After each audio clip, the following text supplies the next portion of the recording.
Good evening and welcome once again to another program of Issues in the News, where we discuss the important events that would have taken place in Guyana over the past week or so. And I want to begin by welcoming our viewers who are joining us on television from region number 5, Mahaika to West Coast Berbice. Welcome to another program of Issues in the News. To our viewers who are joining us on television across the Berbice River, on the east bank of Berbice and New Amsterdam, Kanji, and along the Quarantine Coast. All of you who are joining us on television, welcome to another program of Issues in the News. To our listeners and viewers who are joining us from Freedom Radio at Rob Street, Georgetown, welcome to another program of Issues in the News. And last but not least, to the hundreds, thousands of you who are joining us across Guyana on Facebook Live, across the Caribbean, across North America, across Europe, and even across Asia and further afield. All of you who are joining us on the Facebook platform and on YouTube, welcome to another program of Issues in the News. And I see that hundreds of you have already joined on. Sally Jones, Kev Samaru, Clarice Har, Mala Ramnaut, Naraindat Sharma, Omar Sharif, Fred Ramlagan, Ahmad Ali from Toronto, Vivek Pandey, Lennox Dayal, and so many of you, Sally Jones, Stanley Hamilton, Bibi Ali, all of you, welcome to another program of Issues in the News. And of course, please share this program. Press the share button on your phone, on your iPad, on your internet, on your computer, whatever device that you are using to view this program. Please share it so that all your followers and all your friends and all the persons on your feed can join in the program so that we can have the widest possible audience. Again, please share the program, press that share button on your phone so that as many persons as possible can join our tonight's discussion. We have some very important issue that I would like to address. Noradeen Khan, Bola Premchand, Deonan Alfred, Anand Kumar, Pam Singh, welcome once again to another program of Issues in the News. And please, if you want me to address any issue, you can type it in there and I will read your views and I will try to address it. As I said, I would like to make this program as interactive and as engaging as possible so that it is not a monologue. I want it to be more than a monologue. I want it to be an interactive session. Members of the press have been asking me to convert at least one session of the program at periodic intervals into a news conference where I will invite and take questions randomly from members of the media. I don't have any difficulty with that, and I've asked my operator to begin to devise a platform and the necessary arrangements to allow that to happen. All I worry about is whether I will have 1 hour of material from the reporters. You know, sometimes I go for an hour live and I get 5 questions. And, 5 questions, I can dispose of that in far less than an hour, depending, of course, on the questions. So, to the press, I am saying that I will do that. I will accede to that request to convert one of these sessions at periodic intervals into an engagement where I will exclusively dedicate the session to answer whatever questions the press may direct at me. Of course, I would sincerely hope that the questions would be directed to my sector so that I don't have to speak outside of my portfolio and trespass upon the functional province of any of my colleague. any of my colleagues in government. I don't like to do that. I prefer to answer questions that are within my functional remit. Not that I can't answer for anyone, but I'd prefer to operate within the four corners of my ministerial portfolio. So I just thought that I would put that out there. But to the particular journalist who has been asking that question, I am answering it in the affirmative, and the arrangements will be put in place for us to have an exclusive engagement with media operators in Guyana. Having said that, yesterday I attended a ceremony whereby His Excellency the President, Dr. Mohammed Irfan Ali, swore in the mayors and deputy mayors who were elected at the recently held, or as a result of the recently held local government elections. I want to take this opportunity to extend hearty congratulations to all the mayors and deputy mayors of the various town councils across the country. I believe there are 10 municipalities across this land, and the mayors and deputy mayors of those municipalities took their oath of office before His Excellency President Dr. Mohammed Irfan Ali at the Arthur Chang Convention Center. Yesterday, I was privileged to be present, and I want to extend to all of them my sincere congratulations. I hope that they will give effect to that oath that they took, and I hope that they will discharge the functions of their office without fear or favor and competently, and they will not be swayed by political interests, but will be guided by the paramount consideration of the people's interest. So I just want to begin by echoing those sentiments. Tomorrow we have another sitting of the National Assembly at which some important pieces of legislation would be debated and hopefully passed. Tomorrow we will be debating the Petroleum Activities Bill, the Data Protection Bill, and the Digital Identity Card Bill, three very important pieces of legislation. The Petroleum Activities Bill,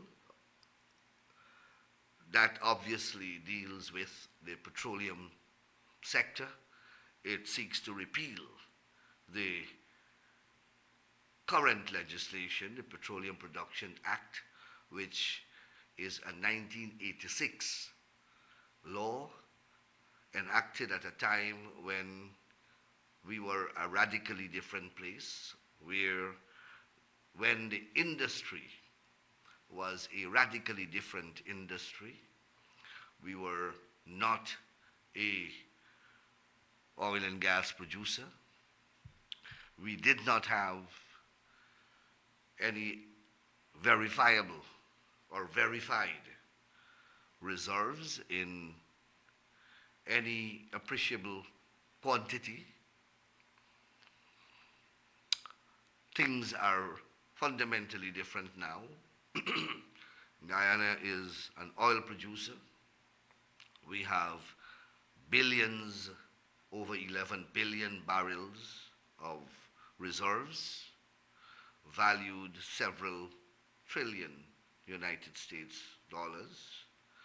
We are producing at a rate of approximately nearly 150 to 200,000 barrels per day, and that is scheduled to increase astronomically within the next 5 to 7 or 8 years. We are destined to be one of the largest producer of crude, not only in this hemisphere, but across the globe, if all the projections are to come to pass. We have major operators now in the sector. We have major operators trying to get into the sector.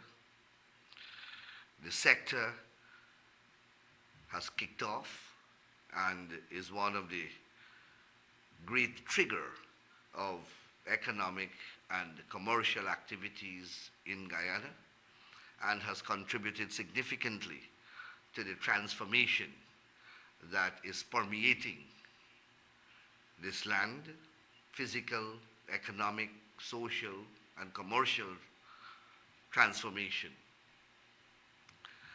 So the environment now, the country now, the economy now is a fundamentally and radically different one than that which existed in 1986 when the current law was promulgated.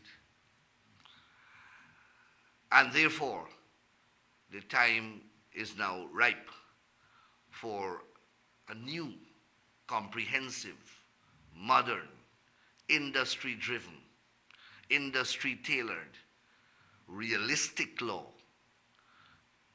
to be implemented. In the government's view, the Petroleum Activities Bill qualifies as the law for this period. No law is crafted in stone, but it is expected to be the governing framework that will lead the industry at least over the next 5 to 10 years. There are many oil blocks that will be auctioned shortly. We have put out in the public domain draft profit-sharing agreements that will be the framework, contractual framework, that will inform new agreements that are to be executed by impending operators, new operators, and the government of Guyana. And this law will create the legal cradle, will create the legal framework, will be the statutory code by which the industry will be governed, guided, and administered. The laws are appreciably different, qualitatively different in many respects from the current law. I mean the bill. The bill is qualitatively and appreciably different than the current law in many, many, many respects. First of all, it's much more expansive and it covers a wider spectrum of activities in the sector. It deals with a licensing mechanism that is much more expansive and comprehensive, beginning with defining what is oil and gas and vesting the property in that petroleum in the state, and then it begins to speak about the licensing regime, and it deals with elaborately with exploratory license. The previous act spoke about a prospecting license. Then it outlines how exploratory work or exploratory activities will flow into production, and then it deals with post-production, decommissioning of wells, and so on. So the entire gamut. It doesn't deal with downstream activities, as we are not contemplating at least not for now, downstream activities in the industry and certainly in the bill. So it deals with also who shall qualify to participate in the industry, and the qualifications are adequately set out. It deals with the new tax regime, and it's a tax regime that will see far greater revenue stream than what exists now.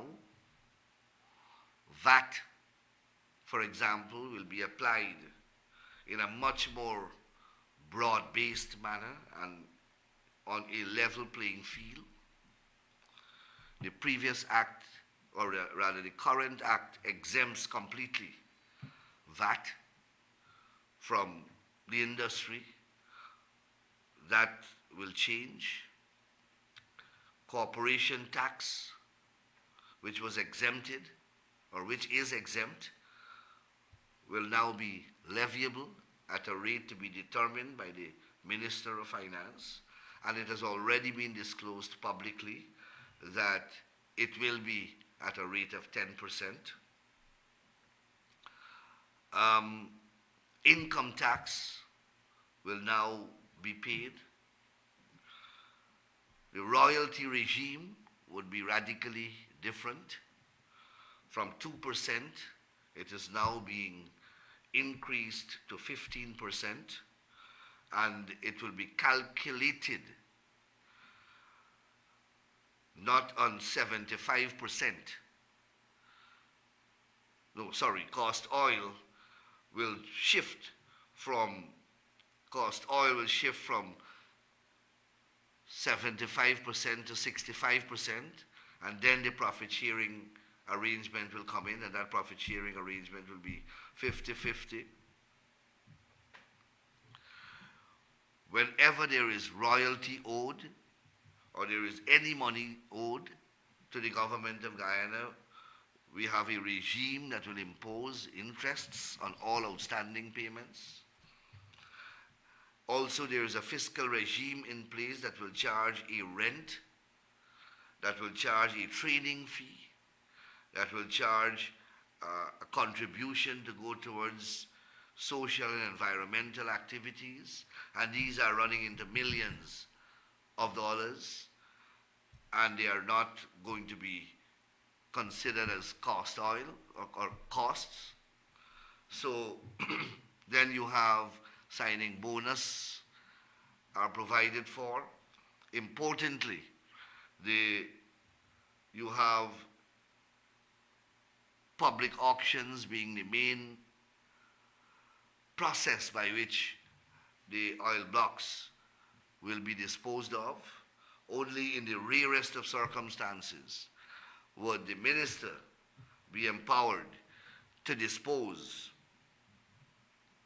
of oil blocks through direct negotiations, and there are set criteria that must exist. It must be in the national interest, etc., before one can deal directly rather than through a public auction process in relation to oil blocks. The minister's powers in the bill are curtailed in several instances where he's enjoined to act upon the direction or advice of cabinet. So, by and large, it is a modern bill. It has we have drawn from several countries, the United States, the United Kingdom, Canada, Australia, Trinidad and Tobago, and of course, where possible, the certain sections of the old law were retained, where it was found that it still had some utilitarian value. So that's perhaps one of the most significant legislation that our parliament will enact since independence. So the debate there I suspect is going to be robust, and we welcome robust debate, but I hope that it is constructive. The Data Protection Bill is another signal bill of ours where government again is making a crucial and a gigantic step of converting our government and the way we do business from a manual system to an electronic digital one. This bill will for the first time protect privacy and data, personal data that are collected from citizens. It will regulate how these data will be stored, under what circumstances they are to be accessed, under what circumstances their use can be put, what purpose they can be used for, and an entire governance structure is being established to manage this data collection, storage, use, and processing in the country. Right now, there are data amassed every time in various sectors in the country. Every time you use the internet for the transaction of a personal business, your data is used, your data is exposed, and right now there is absolutely no framework and protective safeguards in relation to what becomes of that data, what use can be put of that data, who can keep that data, where the data is going to be kept. Nothing like that. It's just a free-for-all. For the first time in our country, a governance legal framework, and a legal framework is being established to collect data, store it, and use data for the benefit of the people of our country in making business easy. The third bill is a digital identity card bill. This is another bill that will implement a transformative initiative in our public and private sector. Many countries have already moved in this direction, and they have digital cards that allow that digital cards that can be used across various platforms to access various services, both in the public and private sector. It's secure. It has many uses to which it can be put. It reduces cost, and it makes doing business very easy and very convenient. In India, for example, there's the Aadhaar card. In the US, you have the Social Security card. In Canada, you have another set of cards. And these cards, in Guyana, we are using one. This one will have a unique number of yours. It will have certain basic biometric and biographic data of yours. And it will connect systemically with all your information in the public domain. So this is the card you will go up to get your pension book. This is the card that you can go to access your bank account. This is the card that you can go to the public hospital and they will use that card and get into your health records. One card which will be the key to open various cabinets, fictional cabinets of your data being stored in different places. If you go to GRA, this is the card that you will have to show.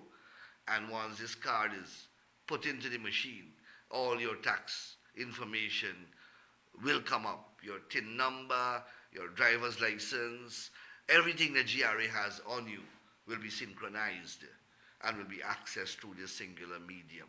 So you don't have to walk around with a whole bundle of various cards. One card will be able to access all this information and will be able to enable you, will enable you to transact business right across the length and breadth of Guyana and even overseas if we have a reciprocal agreement with that country in respect of the use of a card of that type. It will also regulate the conduct of foreigners in the country.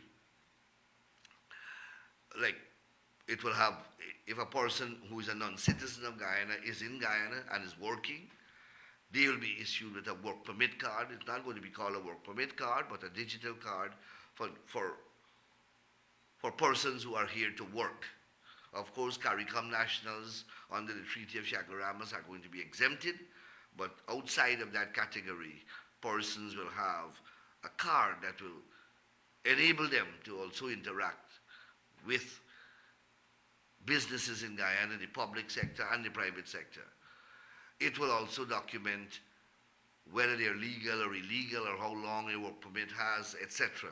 So once that card is accessed, any person will know, for example, all the details of this individual, which country they are from, where, what are they doing in Guyana, and if their term permitted to be here has expired or is still in force. So that card will be in use, and the law to permit that card to be acceptable as a national form of ID, not to replace our national ID, but as a national form of ID and as a national medium to transact business across the country. This is the law that will give that card the legal and legitimate, the legal potency and legitimacy that will make its use acceptable and mandatory in certain cases. So we have a very packed agenda, and in the Parliament, in the National Assembly tomorrow. And it brings me now to what happened last week in the Parliament. Last week in the Parliament, we had to pass a series of laws, a series of bills that are important rather, to our AML-CFT architecture. Guyanese are now very, very educated in the area of anti-money laundering, countering the financing of terrorism, as we have had some very bad experiences with our inability to pass these laws. And we understand their importance. These are laws that are connected to our international obligations. All countries must pass these laws and must comply with these international obligations, or else their financial systems can be sanctioned, can be blacklisted, and their citizens can face severe consequences. When the APNU AFC had a one-seat majority during the Donald Ramotar presidency, they voted down a number of these bills, and they caused us to be sanctioned. And that's why I'm saying that Guyanese are well acquainted with these laws. Up to now, we are still recovering from those sanctions. The Real Estate Agents and Brokers Bill, the Anti-Money Laundering, Countering the Financing of Terrorism Bill, and the National Compliance Bill were at least three bills that we had on the agenda which were debated and passed. And many of you who would have heard the presentations would have been familiar with what these bills were about and their importance and why we had to pass them, because the explanation came in every bill that we have an impending assessment in September that would be done by the Caribbean Financial Action Task Force of Guyana's financial system. And we have to put all these laws in place to ensure that we pass that examination, or else, again, as I said, we can be sanctioned.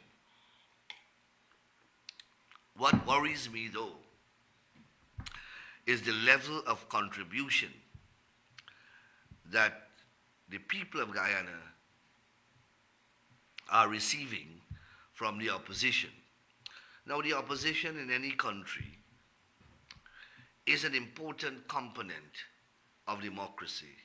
In a parliamentary democracy, the opposition is a crucial part of the lawmaking process and of the oversight mechanism that constitutes a vibrant National Assembly or Parliament, if you wish.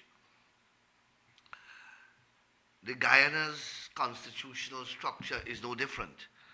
But what we have in the National Assembly from the opposition is a group of persons who do not read the bills. They do not prepare. They scramble together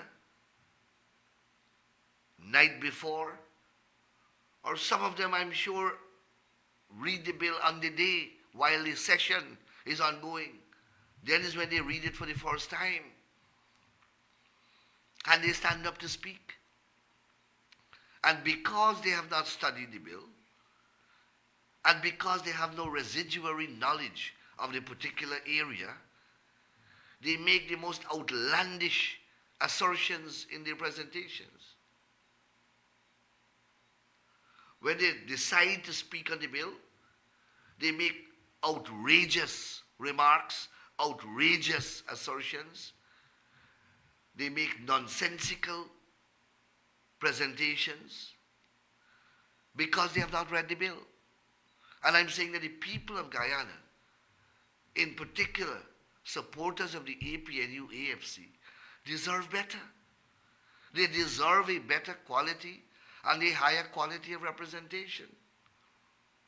And because they don't read, because they don't prepare, all of them come with the argument that the bill must go to a select committee.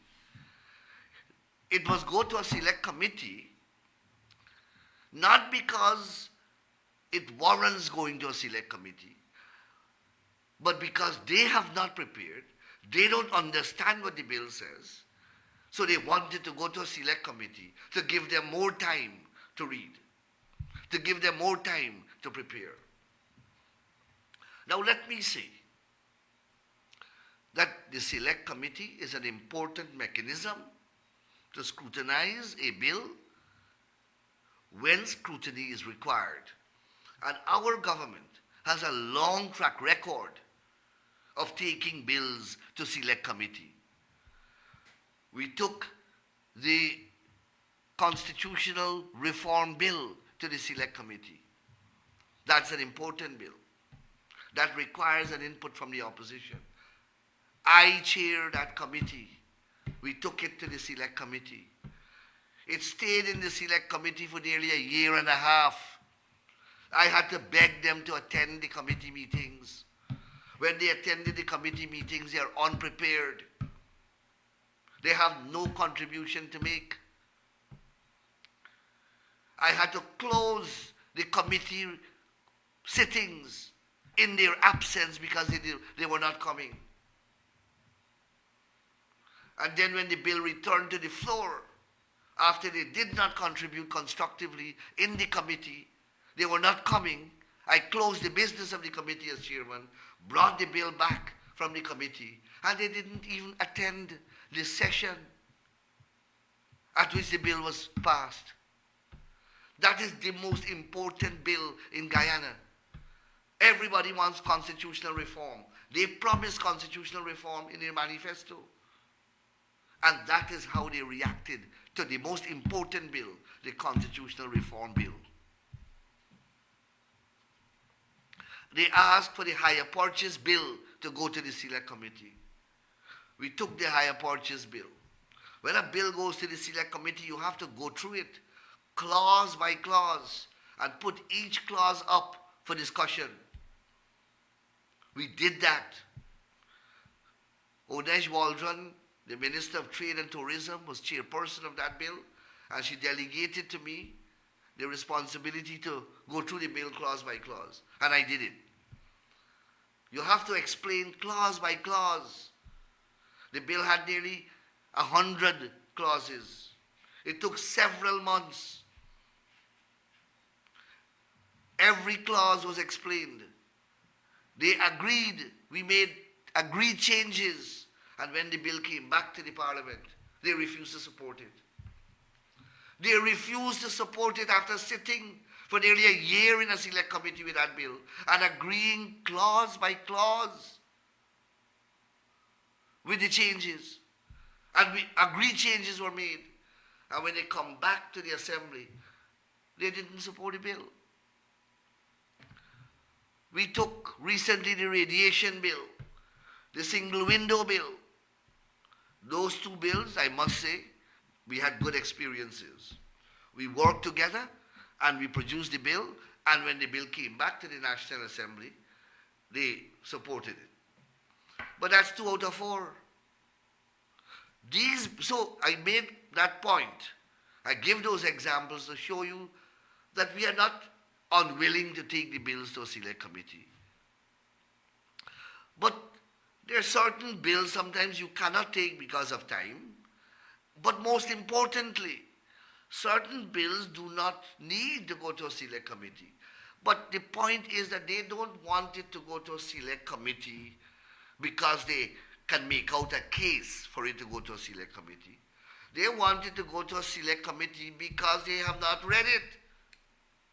And they want it to go there so that somebody will read it for them and explain what each clause means. Well, we are not prepared to do that in government. Not on every occasion. The Real Estate Agents and Brokers Bill. I thought that this was a consensual bill. I said in my presentation that I met with the 2 major real estate organizations in the country. And we had several sessions. And the bill was a consensual product of an engagement between the government and the 2 real estate organizations. I said all of that in my presentation. Lo and behold, when they began to speak, they claimed that they spoke with real estate agents and that the real estate agents were not supporting the bill. They said to my face that I lied when I said that I consulted with the real estate people and that the bill is a consensual product. I had to show photographs of the meetings that took place. They were all published in the newspapers. I sent out press releases of the several meetings I had with the real estate sector and how many persons attended. And these people standing with a straight face and telling me that those things didn't happen. And that they spoke to the real estate agents. And the real estate agents told them that they were not supporting the bill. Last Sunday, the real estate associations, the 2 associations representing all the real estate agents in Guyana, issued a statement congratulating the government for passing the bill. The statement was carried in the press. It says this, and let me read one paragraph. The collaborative efforts between the Realtor Association of Guyana and the Guyana Association of Real Estate Professionals in partnership with the government of Guyana have culminated in the development of this significant bill. This is what the people are saying, the real estate people.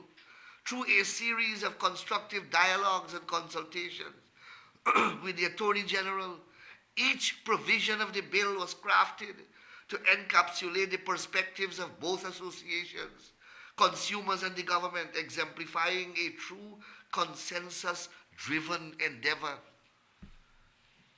I have it here. This is the statement that the people issued. Whose interests are these in the Parliament representing? I thought that they would be representing the real estate agents' interest.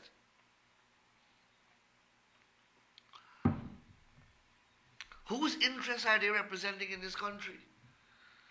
And that's a worrying thing when you have your parliamentary opposition that seem not to be representing anyone. They're not representing their constituency, that's for sure. This is a sector-driven bill. They were not representing the sector. So are they representing their own interest? Miss Annette Ferguson brought some amendments to one of the bills.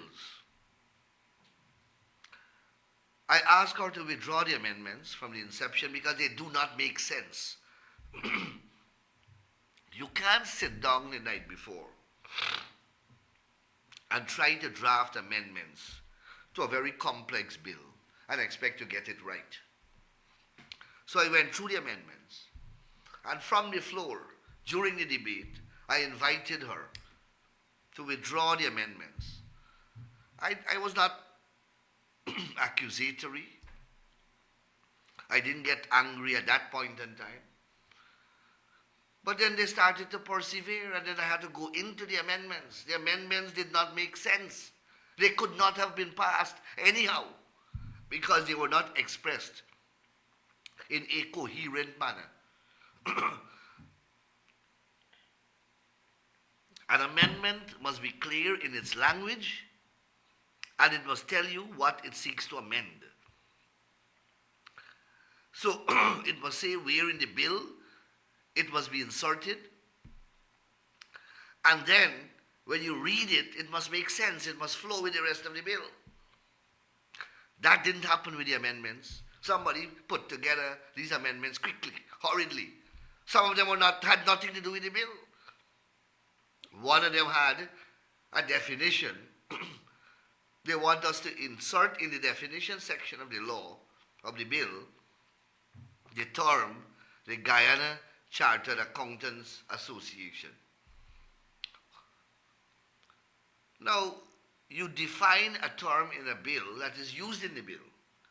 So there's a definition section. So whenever this term applies or appears in the bill, you give it a definition. And that's what is called a definition section.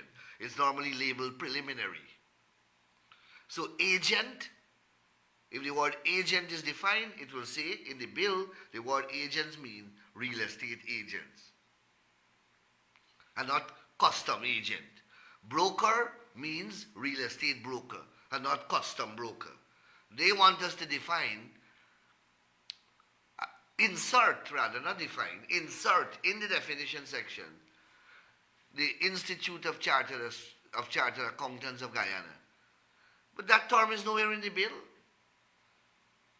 That term doesn't exist anywhere in the bill, so why are you defining it? As I said to them, cardiovascular surgery is not defined anywhere in the bill. It's not mentioned, so we didn't have it in the definition. But these things they pass over their head. And they were fighting down to have these amendments passed. One of the amendments was to change a quorum for a meeting. The whole of the meeting is 5. The constitution of the body is 5 persons. The quorum is 3.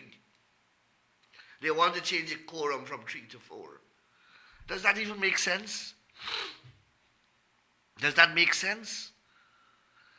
That is the quality and caliber of presentation that you get from the other side. And I am saying that the people of Guyana deserve better. Their constituency, or constituents rather, deserve better.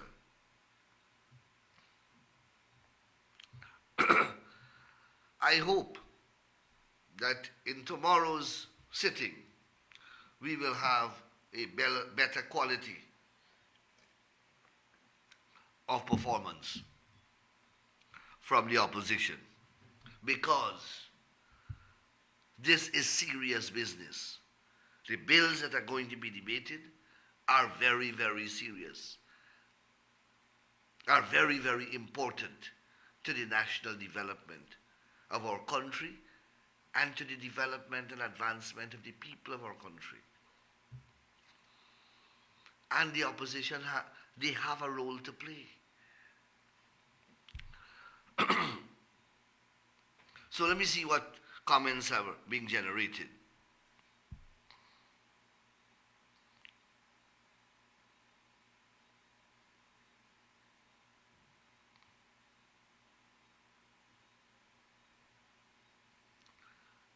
Someone just explaining what they had to go through to get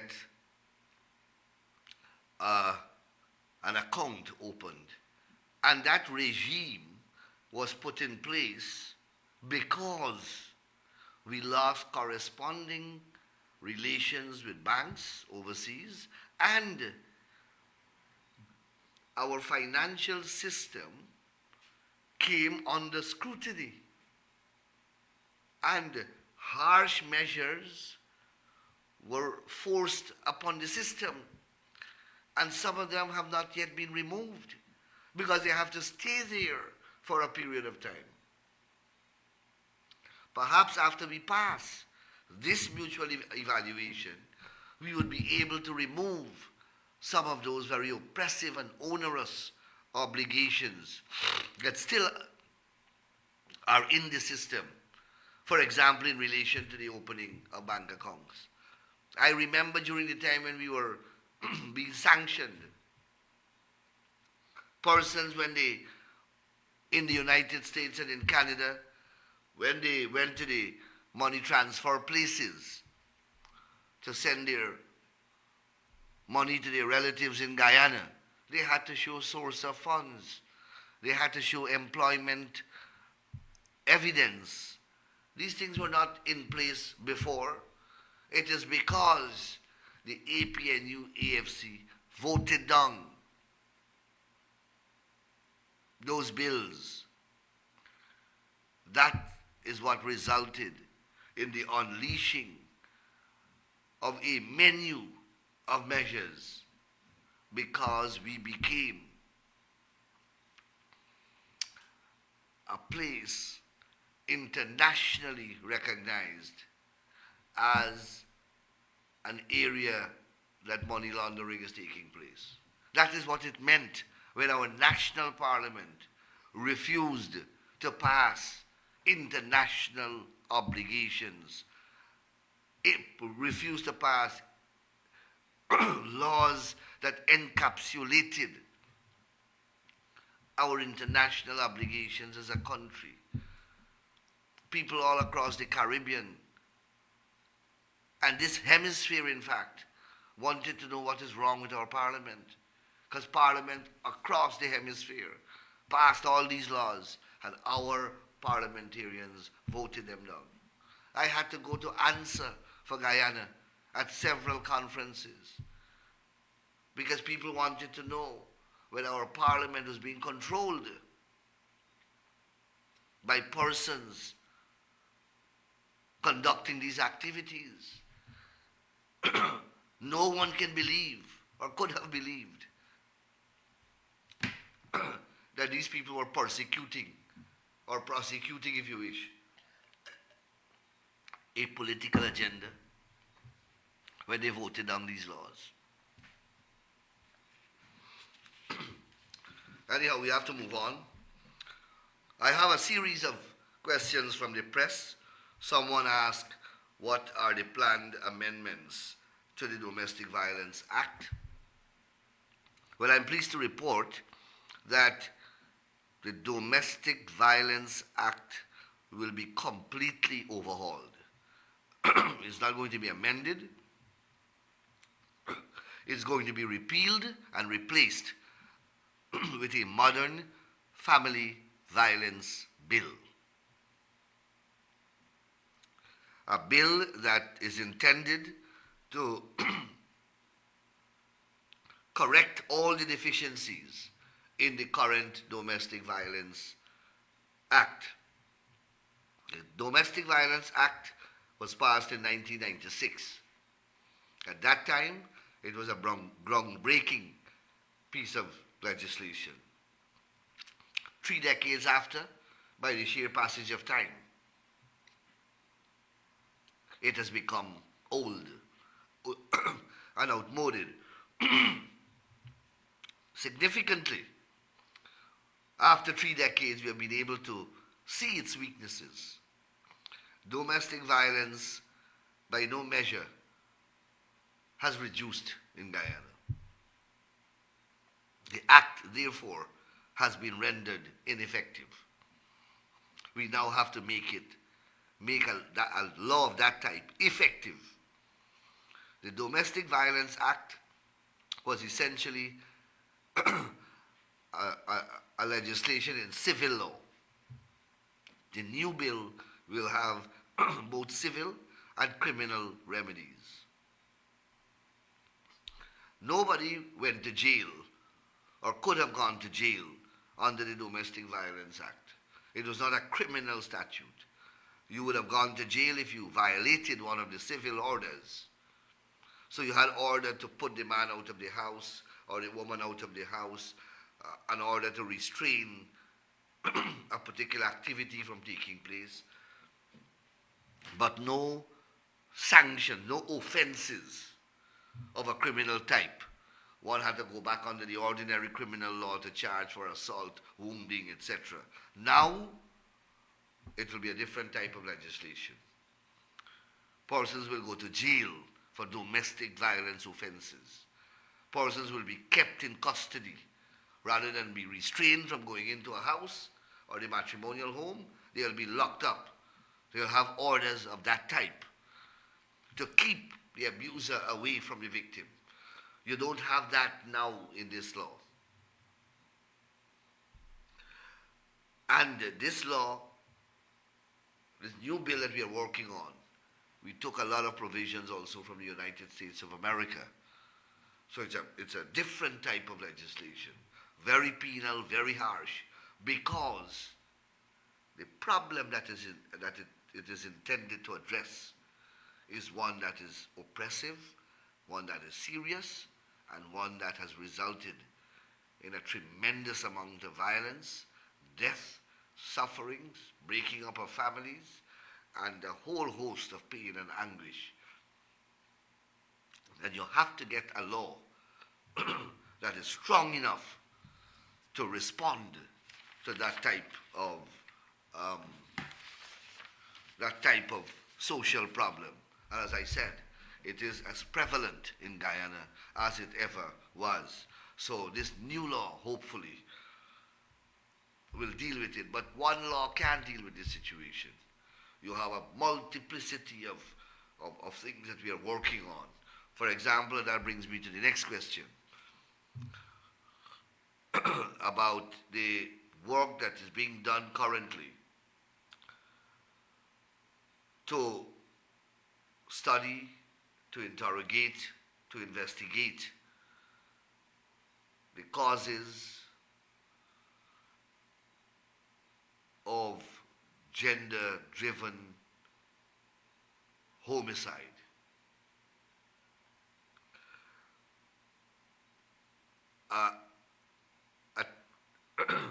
The terms of reference are being prepared, and expression of interest would be invited from suitably qualified persons to undertake this survey or this study, if you wish. Examine over the past 10 years deaths that have arisen from persons who have familial relationships, well, not familial relationship, but spousal relationships, and examine what may have been the causes and accumulate that kind of data. Ethnicity, age, geographic location, societal factors, socioeconomic background of the persons, all the surrounding factors that could inform the establishment of the possible causes, Because only when we can examine the causes of a problem that we can really begin to address the problem. And I believe that that needs to be done. And under the criminal justice, under the Support for Criminal Justice Project, this initiative is being commissioned. And the result of this, hopefully, will also inform the family violence bill that we are working on. That is why that law will be one that would be informed by empirical data, past experiences, etc. It is not going to be a sterile initiative or law reform. It's going to be driven by and informed by actual studies of cases and the new provisions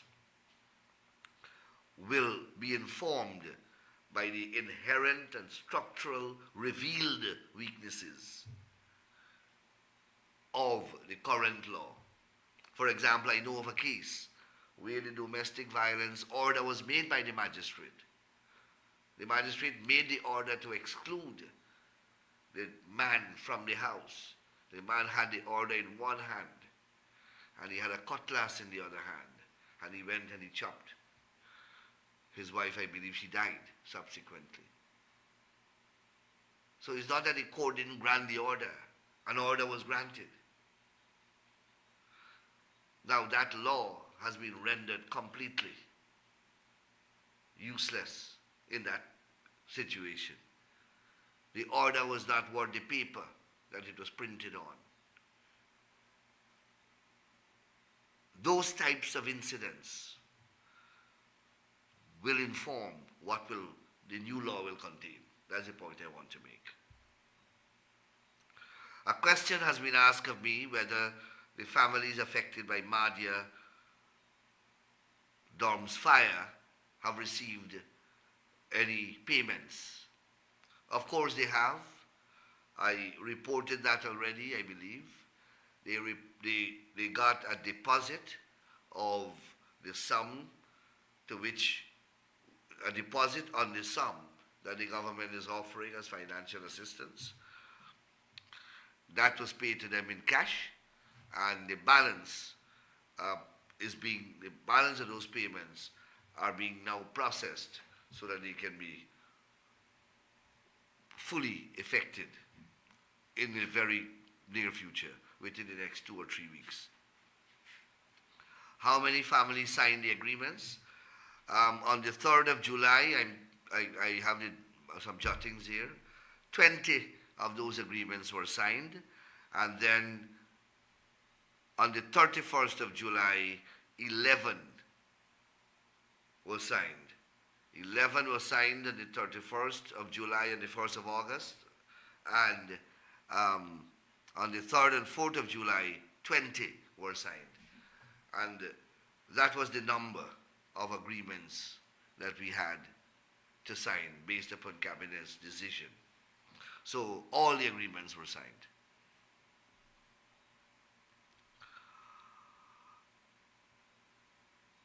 Someone asked whether the supplementary paper that will be debated in Parliament tomorrow has provisions for this Madhya fire.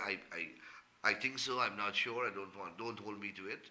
You will find that out tomorrow. And the last question is, someone asked on what basis, what the legal ground that the President was able to extend the tenure of the Commissioner of Police.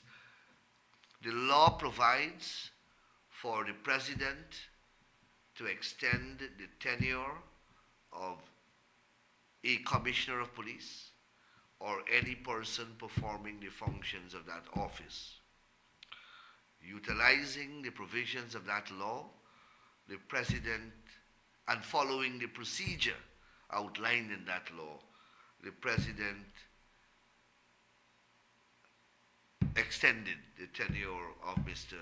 Clifton Hickins to a date to be determined.